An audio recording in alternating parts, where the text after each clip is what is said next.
We are back at ground zero.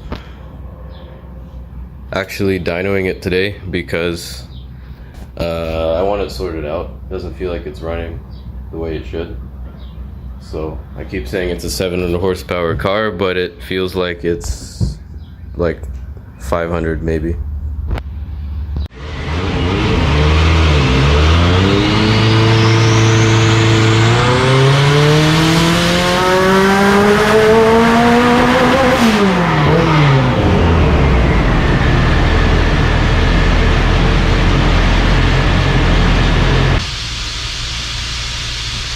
It's actually awesome. Like how bad it is. Yeah. Holy yeah.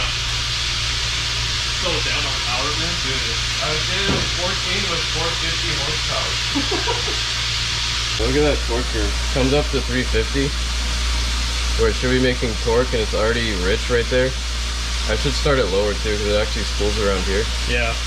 Dude, we were making, oh my god. We're making like 400 horsepower on high boost on 28 pounds. Like you could hear how bad it was. Like yeah. It's getting up there and it's getting so rich. Yeah, look at that. Like it comes up. If it held here on torque, like it would have made a decent amount. This is axle torque, by the way. This is at the wheels. Yeah, like impressively bad. But I'm happy that it's that bad because this car has another 300 horsepower in it. Yeah, this is the one where we did all the way out to 81. And like right here in the map, I already just looked over it before we came here today. It drops to like 10 to 1 AFR. So that's where the power is there. And for the torque, like up even here is too rich as well. It's like 10, 9, 11. So there's a lot of power to be had. Not all the way, but picked up like 50 horsepower already. Yeah. But it's still, I gotta look at the log that I just did.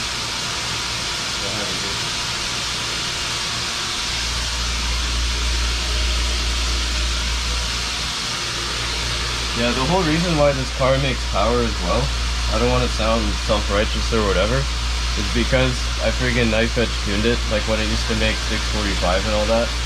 And then did all these upgrades, like, you know, intake manifold, long tube header, all this nice stuff, big injectors. And then from there, I was just kind of messing with it and then, you know, staying on the rich side and the low timing side to be safe. But then, again, it bit me in the ass because now it lost a ton of power because every time I adjusted, I went a little too rich and it just ended up so rich that it doesn't make power anymore. So, clawing our way back, but again, when it makes the power it should, it's like dialed in. Typical Saab life. So we think, because this one kind of has been giving us issues, that it might be a misfire or something going on with the DI, why we're losing power, but we don't know until we try it, and this is the best place to try it, on the dyno, I guess, right?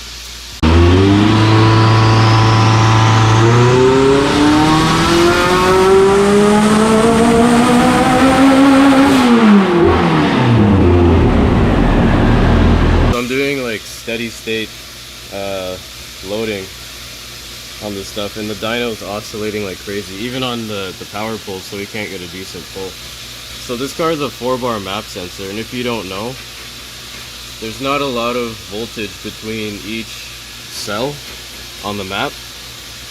So what's really happening here, you can see the boost oscillating when it really isn't. So we're going like 0.29 to 0.5 to 0.46.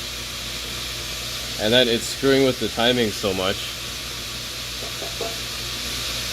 Well, here isn't so bad. Like here you can see it. It's screwing with the timing. This is a steady state. Like just holding it at 5500. And even the dyno's having trouble and oscillating right there. So we're going like 17, 18 degrees, 19, 20, and those are like 10, 15 horsepower swings on just that, and this is not even the worst one. So I'm going to just flatten the map out so the map sensor can wander around a bit in the fuel map, and then see if it has less noise and less oscillation. So this is where my map sensor is located. It's bolted, it's screwed right into the frame. and it's probably seeing a lot of vibration, so I'm gonna take it off and try it.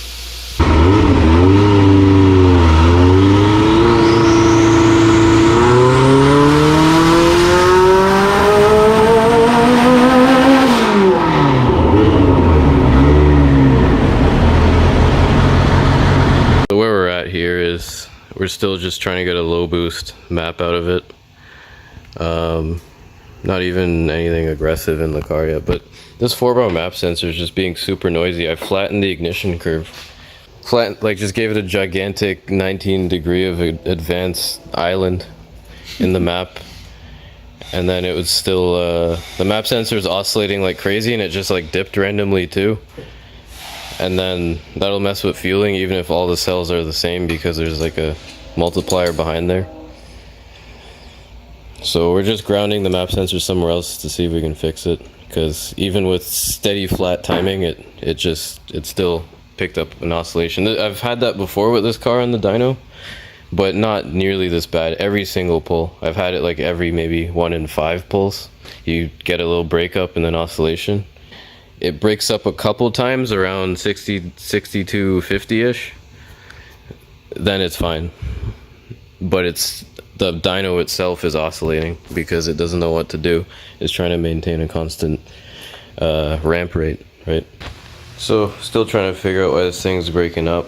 Tried a thicker crank sensor spacer. This one's 61 thou, that one's 75 or something like that. Because I had breakup issues in the beginning, I didn't want to rev because the VR sensor is too close to the reluctor. Also did some checks to make sure the reluctor wheel wasn't bent from me building the engine or something. I ran an indicator on it, it was only like 5/1000ths of shimmy there, so it's all good. Ordered another crank sensor just in case. Checked all the ignition stuff, like, you know, plugs and the coils and everything. Tried different ones, but it breaks up at the same spot every single time. So there's also the map sensor that was really noisy. So I'm trying a little trick that I've read about. You tee it off the fuel pressure regulator, so you use the regulator to kind of absorb some of the oscillations, and that T-fitting sort of the oscillations will bounce in between there instead of to the sensor, and then pop the restrictor in here. And also move the sensor up here because apparently pointing the nipple downwards will help. I don't know if there's any fuel getting in there or moisture or whatever, or maybe just the way the diaphragm is with vibration, I don't know. So trying that. If we can fix our map sensor oscillations, that's a win. And if that's the source of the breakups, that'd be awesome too. But had to fix this anyway, needed the dyno to figure that out. Rewired, ran new wires, everything. New ground for the map sensor. Other than that, I know that the bad alternator could be causing a problem. Well, don't know if it's bad yet, it's just not enough amps for everything. But it's still in its way, it didn't even arrive yet, but decided to go ahead with the dyno because the power steering isn't even on if I'm on the dyno. So we're like, okay, that's a whole 40 something amps or whatever, 6 amps idle less on the alternator, so it should be fine. But on the logs it was dipping. It was going from like 13 point something volts at the start of the pull to like 12 point something, and the refresh rate on the log is pretty slow actually. The refresh rate is only like, I think like 0.8 hertz or 0.75 hertz, not even 1 second. So if the alternator is dipping out, then we won't see it if it's a quick dip on the log. This finally came in, 140 amp. Just have to swap this pulley onto it. The underdrive.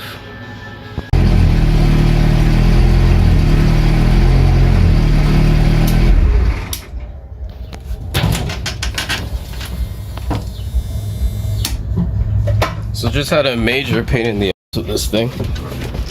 Just put a new alternator in it. A 140 amp from a 9.5.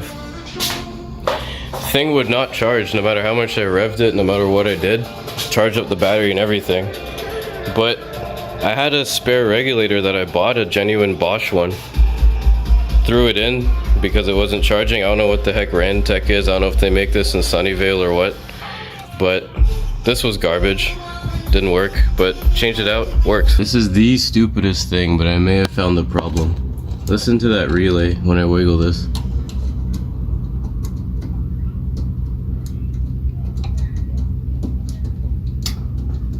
Hear it clicking on and off? Yeah, that's quite loose. I forgot to mention that changing the way that map sensor is plumbed really didn't do much for me in my case. So it was still noisy, so I went to a 3-bar sensor instead of a 4-bar, the old 3-bar, and the noise went right away, but it was still breaking up. So that wasn't the cause of the issue. It was literally just the loose lead on the ignition switch, but anyway, we refined everything. Battery voltage is good. There's actually enough alternator there for the power steering now. So today's Sunday. The next event is next Sunday. So we have to dyno between now and then. So I'm gonna try to get a dyno date for like Wednesday and then make this thing make some power. Might not make 700 because I might only be running like 29 pounds of boost on this bleed setup. To make 700 is probably going to take somewhere in the 30s for boost. But I'll take what I can get because I don't need all that power just yet.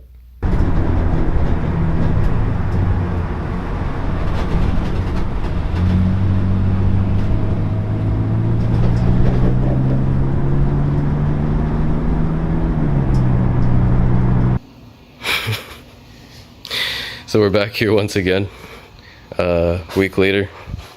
With all those changes, so let's see if it works. Do some low boost pulls, high boost, see what it makes, and then maybe turn it up to make some power. We'll see if everything goes well.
Beard is just gone. Can you imagine? That's awesome, man. It picked up, I didn't do anything in the high boost.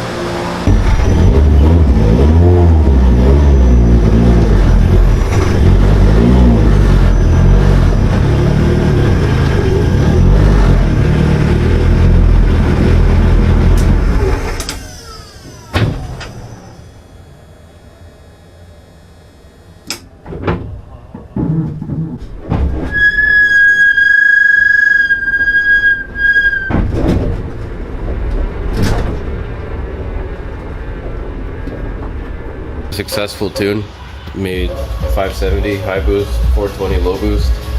Totally happy with that, not totally aggressive on anything.